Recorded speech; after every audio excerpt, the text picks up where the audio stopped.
ವಿಶ್ವ ಆನೆಗಳ ದಿನಾಚರಣೆ ಅಂಗವಾಗಿ ಅರಣ್ಯ ಇಲಾಖೆ ವತಿಯಿಂದ ಮೂಡಿಗೆರೆಯ ಖಾಸಗಿ ಶಾಲೆಯೊಂದರಲ್ಲಿ ಸರ್ಕಾರಿ ಕಾರ್ಯಕ್ರಮ ಆಯೋಜಿಸಲಾಗಿತ್ತು.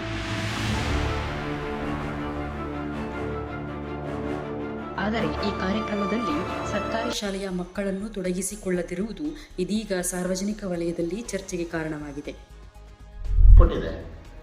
ಆದರೆ ಅರಣ್ಯ ಇಲಾಖೆಯವರು ಆನೆ ದಿನಾಚರಣೆಯನ್ನು ಹೇಗೆ ಆಚರಿಸಬೇಕು, ಆನೆಗಳು ಎಲ್ಲಿ ಬರ್ತವೆ, ಎಲ್ಲಿ ಜಾಸ್ತಿ ಇರ್ತವೆ, ಅವುಗಳ ಚಟುವಟಿಕೆಗಳು ಏನಿದೆ, ಅವರು ಯಾವ ಅಲ್ಲಿಯ ಸಂಬಂಧಪಟ್ಟ ಜನಗಳು ಇವ್ರ ಮಧ್ಯದಲ್ಲಿ ಹೋಗಿ ಆನೆ ವಿಶ್ವ ದಿನಾಚರಣೆಯನ್ನು ಆಚರಿಸಬೇಕು.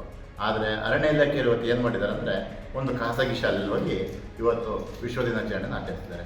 ಯಾಕಲ್ಲಿ ಆಚರಿಸಿದ್ದಾರೆ? ಅಲ್ಲೊಂದು ಹಾಲ್ ಇರ್ತದೆ, ಅವ್ರ ಸ್ಕೂಲವ್ರು ಬ್ಯಾನರ್ ಕೊಡ್ತಾರೆ, ಮಕ್ಕಳು ತಂದು ಕೂರಿಸ್ತಾರೆ, ಜನ ಇತ್ತು, ಮಕ್ಕಳ ಲೆಕ್ಕದಲ್ಲಿ ಜನ ಇತ್ತು. ಇವರಿಗೆ ಯಾವುದೇ ಖರ್ಚು ವೆಚ್ಚಗಳು ಮಾಡ್ಬೇಕಂತ ಇಲ್ಲ, ಯಾವುದಾದ್ರು ಒಂದು ಪಾಂಪ್ಲೆಟ್ಸ್ ಹೊಡಿಸ್ಬೇಕಂತಿಲ್ಲ, ಮೈಕಲ್ಲಿ ಹೇಳ್ಬೇಕಂತ ಇಲ್ಲ, ಯಾವುದೇ ಪ್ರಚಾರ ಮಾಡ್ಬೇಕಂತಿಲ್ಲ. ಪುಕ್ಸಟೆ ಮಕ್ಕಳನ್ನ ಕೂರಿಸ್ಕೊಂಡು ಮಕ್ಕಳಿಗೆ ಆನೆಗಳು ಹೀಗಿರ್ತವೆ ಹಾಗಿರ್ತವೆ ಅಂತ ಹೇಳ್ಕೊಟ್ಟೋದು. ಆದರೆ ಆನೆಗಳಿಂದ ಸಂತ್ರಸ್ತರಾದವರು ಅಥವಾ ಆನೆ ಮೇಲೆ ಪ್ರೀತಿ ವಿಶ್ವಾಸ ಇರೋಂಥವ್ರು ಅಥವಾ ಆನೆಗಳು ಅವುಗಳ ಚಟುವಟಿಕೆಗಳ ಬಗ್ಗೆ ತಿಳಿದಂಥವ್ರನ್ನ ಕರ್ಕೊಬಂದು ಮಾತಾಡಿಸಿ ಯಾವುದೋ ಒಂದು ದೊಡ್ಡ ಹಳ್ಳಿಯಲ್ಲಿ ಒಂದಷ್ಟು ಜನಗಳನ್ನು ಸೇರಿಸಿ ಆನೆಗಳ ಬಗ್ಗೆ ಮಾಹಿತಿ ನೀಡಿದರೆ ಇವತ್ತು ಆನೆಗಳಿಗೆ ಕರೆಂಟ್ ವಿದ್ಯುತ್ ಕೊಟ್ಟು ಸಾಯಿಸ್ತಾರೆ. ಅದು ನಿಜವಾಗ್ಲೂ ತಪ್ಪು. ಅದೇ ರೀತಿ ಆನೆಗಳಿಗೆ ಬೇರೆ ಬೇರೆ ಒಂದು ಹಲ್ಲೆಗಳನ್ನು ಮಾಡ್ತಾರೆ. ಇವರು ಆನೆಗಳನ್ನೇ ಕಂಟ್ರೋಲ್ ಮಾಡೋದು ಹೇಗೆ ಅಂತ ಗೊತ್ತಿಲ್ಲದ ಮೇಲೆ ಇವರು ಮಕ್ಕಳನ್ನ ಕೂರಿಸ್ಕೊಂಡು ಆನೆ ವಿಶ್ವ ದಿನಾಚರಣೆ ಮಾಡಲಿಕ್ಕೆ ಕೊಟ್ಟಿದ್ದಾರೆ. ಇದನ್ನು ನಾವು ಖಂಡಿಸ್ತಿದ್ದೀವಿ. ಇಂಥ ಅಧಿಕಾರಿಗಳನ್ನ ಕೂಡಲೇ ಸರ್ಕಾರ ಇದರಲ್ಲಿಟ್ಟು ಅಮಾನತು ಮಾಡಬೇಕು. ಇದಕ್ಕೆ ಎಷ್ಟು ಹಣವನ್ನು ಬಿಡುಗಡೆ ಮಾಡ್ಕೊಂಡಿದ್ದಾರೆ ಈ ದಿನಾಚರಣೆಗೆ, ಇದರದ್ದು ಮಾಹಿತಿಯನ್ನು ಕೊಡಬೇಕು. ಇಲ್ಲಿ 100% ಏನು ಭ್ರಷ್ಟಾಚಾರನೇ 100% ಭ್ರಷ್ಟಾಚಾರ ಮಾಡಲಿಕ್ಕೋಸ್ಕರ ಈ ರೀತಿ ಕಾರ್ಯಕ್ರಮ ಮಾಡಿದ್ದಾರೆ ಅಂತೇಳಿ ನನ್ನ ಅನಿಸಿಕೆ. ಅದ್ರ ಬಗ್ಗೆ ಸರಿಯಾಗಿ ಪರಿಸರದ ಜನರಿಗೆ ಮನವರಿಕೆ ಮಾಡಿಕೊಡೋದಕ್ಕೆ ಖಾಸಗಿ ಶಾಲೆನಲ್ಲಿ ಮಾಡಿ ಜನರಿಗೆ ಗೊತ್ತು ಗುರಿಯಿಂದಲೇ ಮಾಡ್ಕೊಂಡು ಹೋಗೋದು ಅದು ಅಷ್ಟು ಒಳ್ಳೆತನ ಅಲ್ಲ.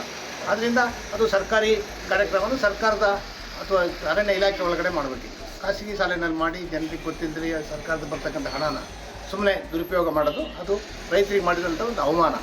ಅದರಿಂದ ಇಡೀ ವ್ಯವಸ್ಥೆ ಒಳಗಡೆ ಅವರು ಮಾಡಿಕೊಡ್ಬೇಕಿತ್ತು. ಜನರಿಗೆ ಗೊತ್ತುಪಡಿಸಿ ಅಥವಾ ವಾಟ್ಸಪ್ಪಲ್ಲಿ ಹಾಕಿ ಪ್ರತಿಯೊಂದು ವ್ಯವಸ್ಥೆ ಒಳಗಡೆ ಮಾಡಿಕೊಡ್ಬೇಕಿತ್ತು. ಬಿಟ್ಟು ಈ ಖಾಸಗಿ ಶಾಲೆಗಳಲ್ಲಿ ಮಾಡಿ ಕಾರ್ಯಕ್ರಮ ಮಾಡಿದ್ವಿ ಅಂತ ಹೇಳಿ ಸರ್ಕಾರಕ್ಕೆ ವರದಿ ಕೊಡುವಂಥದ್ದು ಅಷ್ಟು ಸೂಕ್ತವಾದ ವ್ಯವಸ್ಥೆ ಅಲ್ಲ.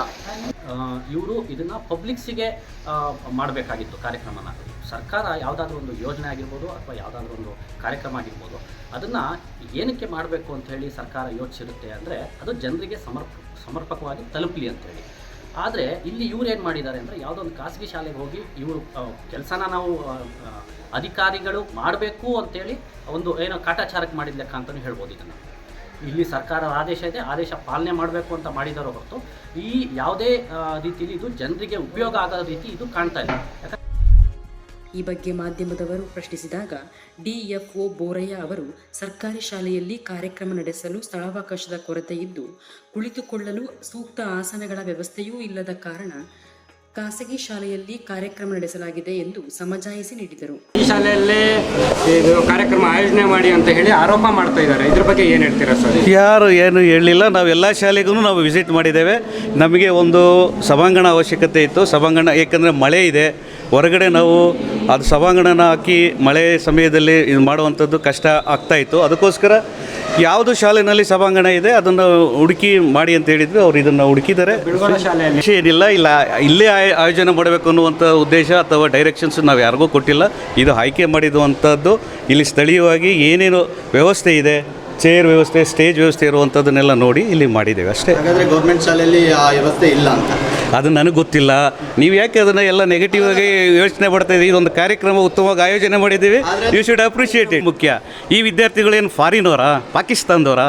ಏನಲ್ಲ, ಎಲ್ಲ ಇಲ್ಲಿರುವಂಥ ಸ್ಥಳೀಯ ವಿಲೇಜ್ಗಳನ್ನಲ್ಲೇ ಇರುವಂಥವ್ರು. ಅಲ್ಲೆಲ್ಲ ಸಂಘರ್ಷ ಪೀಡಿತ ಪ್ರದೇಶದಿಂದಲೇ ಬರ್ತಾ ಇರುವಂಥ ಶಾಲಾ ಮಕ್ಕಳು. They should appreciate. ಸರ್ಕಾರಿ ಕೆಲಸ ಬೇಕು, ಆದರೆ ಸರ್ಕಾರಿ ಶಾಲೆ ಮಾತ್ರ ಬೇಡ. ಇದು ಯಾವ ನ್ಯಾಯ ಸ್ವಾಮಿ ಎಂದು ಸಾರ್ವಜನಿಕ ವಲಯದಲ್ಲಿ ಚರ್ಚೆಗೆ ಗ್ರಾಸವಾಗಿದೆ.